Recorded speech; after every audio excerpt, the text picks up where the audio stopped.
So I went for a jab the other day, you know, and I got in there in the interview, and they said, "Do you have the jab?"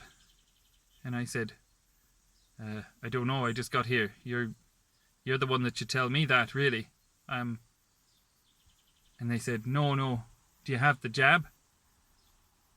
And I said, "Oh, the jab? Oh, no, I don't have the jab."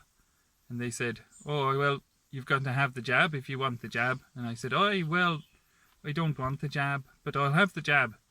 And they said, "No, you have to have the jab to get the jab." And I said, "Oh, well, I don't want the jab, so I'll not have the jab, but if you're offering the jab, I'll have that." And they said, "So you want the jab?"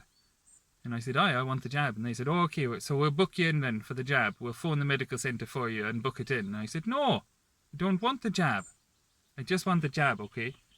And he said, "Well, no, sorry, you have to have the jab."